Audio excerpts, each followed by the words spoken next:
2, 3, 4. 1, 2, 3, 4.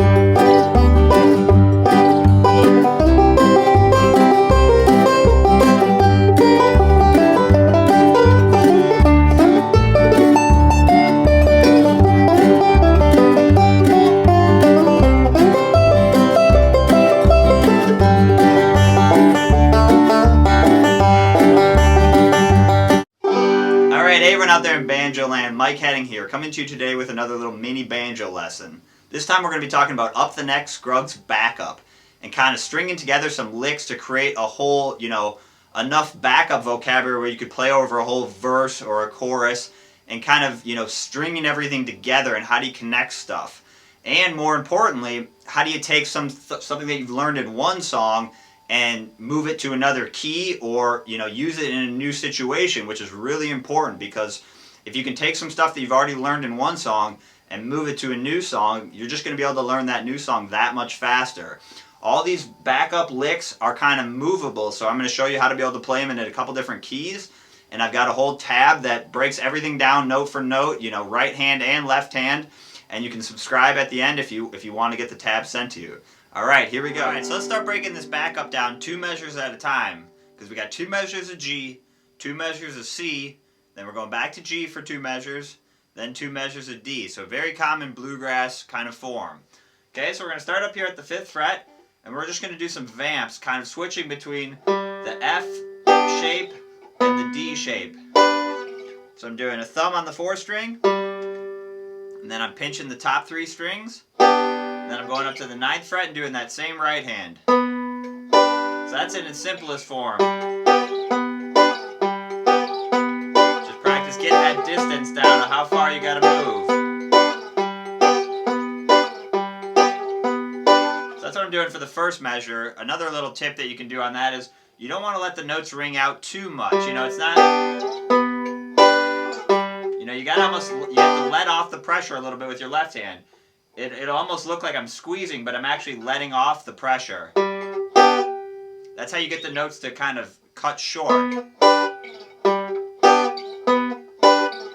kind of exaggerating, but you don't want those notes to ring out too much. So practice keeping them short. I also moved my right hand up the neck a little bit, closer to my left hand. That's a common tip when you go up the neck is move your right hand up towards your left hand a little. You get a little sweeter tone. So once you get the straight one down, 1, 2, 3, 4, you can practice syncopating it a little bit like I do in measure 2. So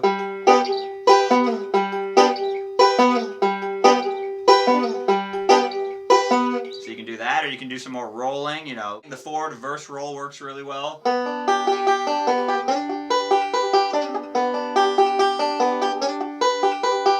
What you're trying to do is just get comfortable moving between those 2 positions. Matter what you do, you just want to work on, doing a 1 measure version or 2 measures, so 1, 2, 3, 4, 1, 2, 3, 4, 1. And the next thing I'll say about these backup exercises is, once you get it down in G, it's a movable lick, so try it in C, or D, or even some, weirder keys. You can try it in B flat, E flat. It's a great way to kind of learn the fretboard. So you can just practice moving that around. So here's measure 3. We're going to slide into a C chord.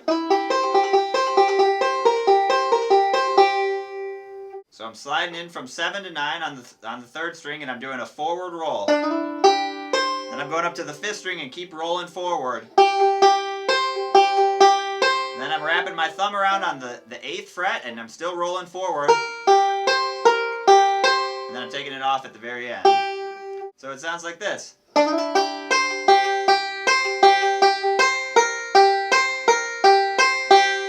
So that's kind of a cool, you can wrap your thumb around on the 8th fret to get a bluesier sound. You can do a forward roll or a forward reverse roll. It doesn't really matter. As long as you're using the 5th string, you're going to hear that funky note.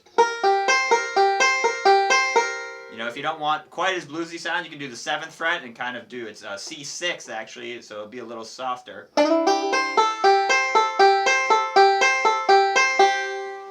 Same same thing with our vamping. Try it on all your chords. Try it on D.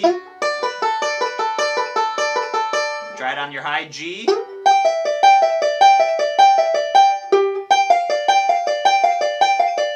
You know, again, these are all these up the neck Scruggs licks are movable, and he uses them in all the chords. So, you know, if you just learn it in C, it's great, but you'll get 3 times as many licks as if you learn it in D. You know, you learn it in G, you learn it in A. You know, then all of a sudden you got 4 times you can use it rather than just 1. So that's really important with these Scruggs licks, is kind of recycling them and using them in different keys, and that's a really good way to kind of reinforce what you've learned and, you know, take it from being a single lick that you can use in one song to an idea you can use whenever you want. Okay? Now we're going back to our G position up here, and we're going to do kind of more of a lick, not as much of a roll. So we're going to go.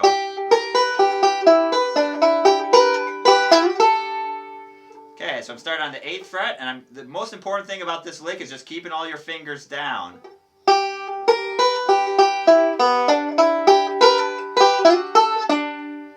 And then the other important thing is we're going to slide up. So I'm sliding from 9 to 11 on the 3rd string, and then I'm hitting the 2nd fret or 2nd string at the 10th fret.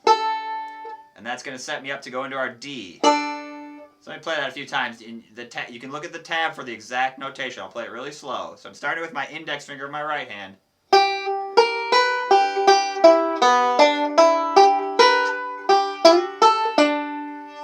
Okay. One more time.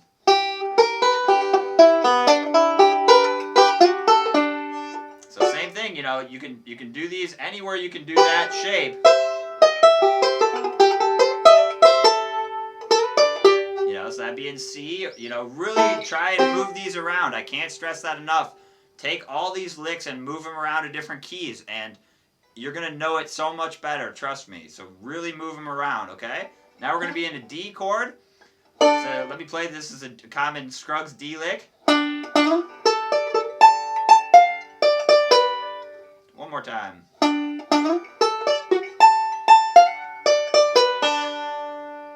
So I'm starting at the 12th fret. It sounds harder than it is. Basically, we're moving between these 3 D, you know, the 3 D inversions. So we're starting at the 12th fret with the F-shaped D. And then we're sliding up to the 16th fret. And then we're sliding all the way up to the 19th fret. So we're just putting in a little fancy slide. So we're just, you know, making it a little fancier. So I'll play it real slow.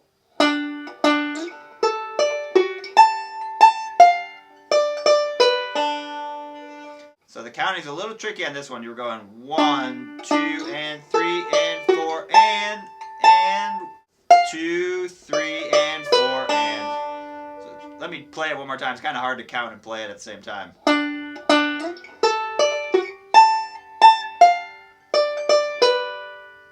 So there's a bunch of ways to do that. This is just one way.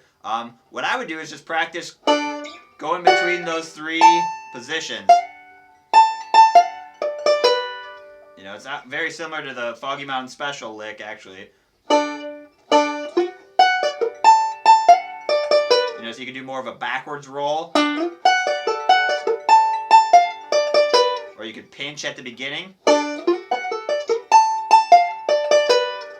Or start, you know, do it single string.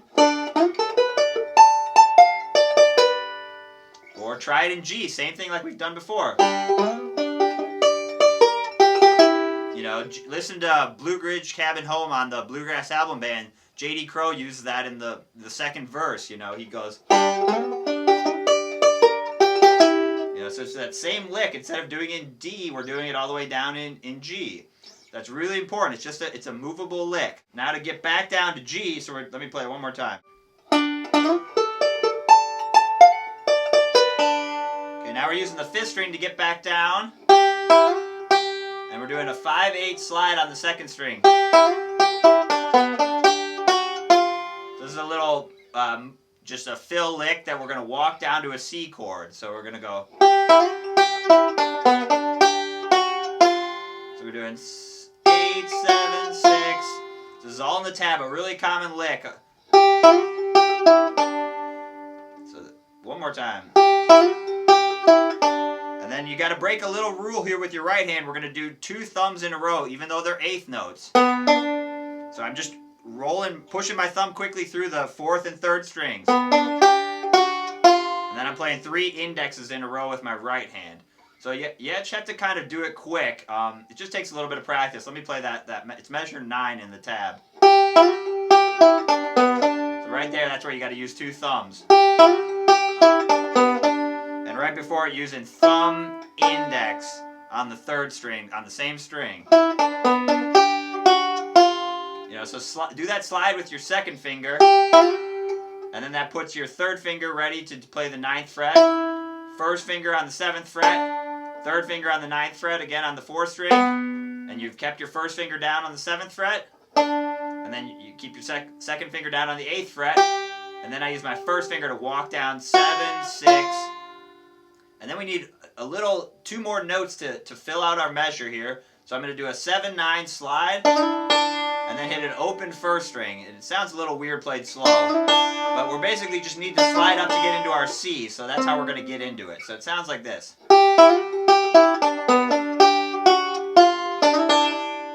And then we're going to land on the 10th fret on the 4th string.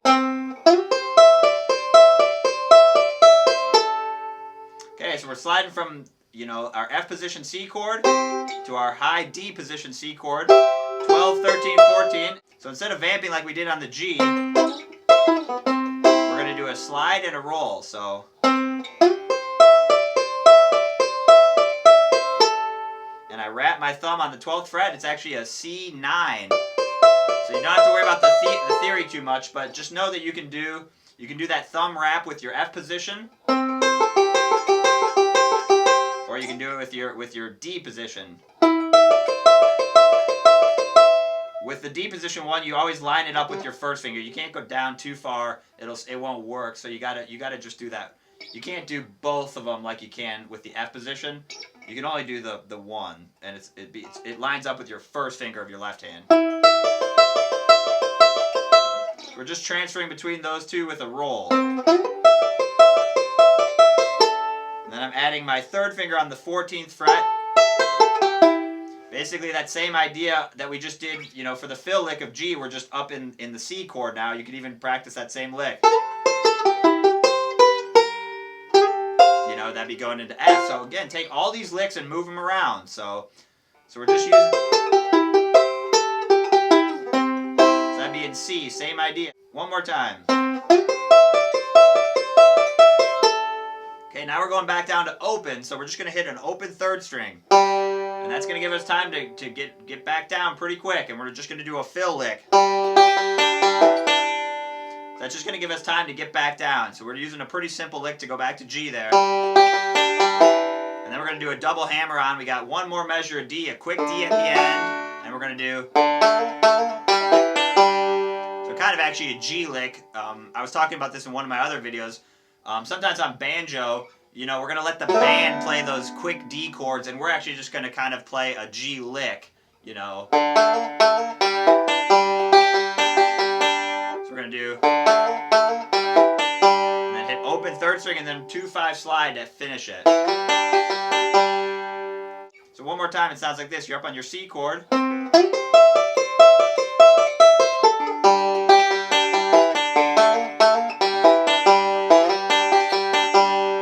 It's good practice to be able to get up here and then get back down really quick. Practice that distance of anywhere you're at. Just practice that snap of how far you got to move your hand back down. Okay, so that's through the whole tab. So now that we've done that, let me give you a couple tips on where you can go from here. Because all this backup stuff, you don't want to get locked into only being able to do it in one song. You got to be able to take those ideas and move them to new songs. That's where the real learning is going to start. So let's mix up our chord progression a little bit. Instead of doing G, C, G, D, let's just do G, and then go to D, and then go to C, okay? So maybe let's start with the vampings, same like how we did. And let's go to D.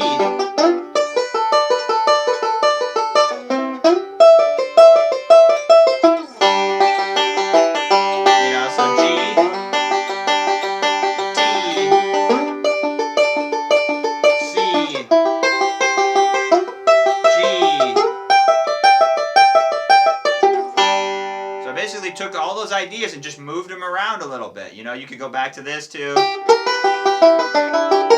D, C,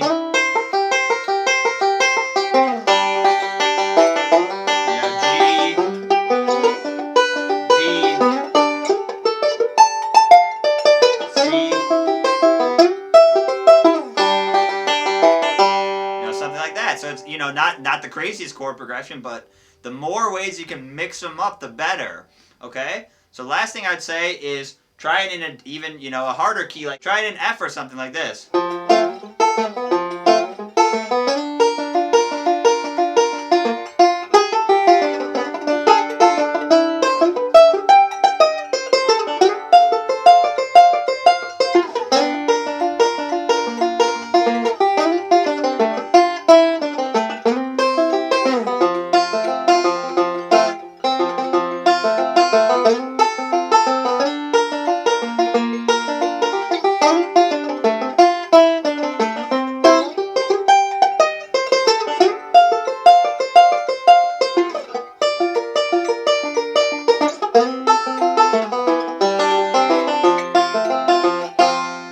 Something like that. So a lot of these ideas are just working out of these shapes. Or you can throw in some, you can throw in those, two white horses licks or stuff like that, or roll a little bit more.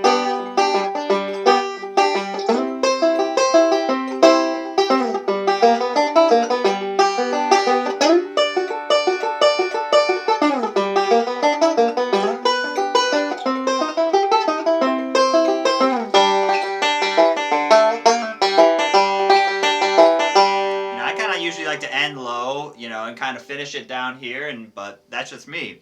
Okay, so hopefully that gives you a bunch of stuff to try. So again, mix all these licks up. They all work for, you can do all of them in G, C, or D. Don't worry about your fifth string too much right away. Just play the lick, and eventually if you want to get really into the theory, you might have to modify the fifth string a little bit, but I wouldn't worry about that too much at first. If you get too caught up in theory-wise, is it going to work or not, it's going to stop you from playing it. And what we need you to do is just try and get through the licks and try some stuff. And like I always say, backup's always about experimenting. So just try a whole bunch of stuff and see what happens. And you're going to find some stuff that works. I guarantee it. All right, good luck.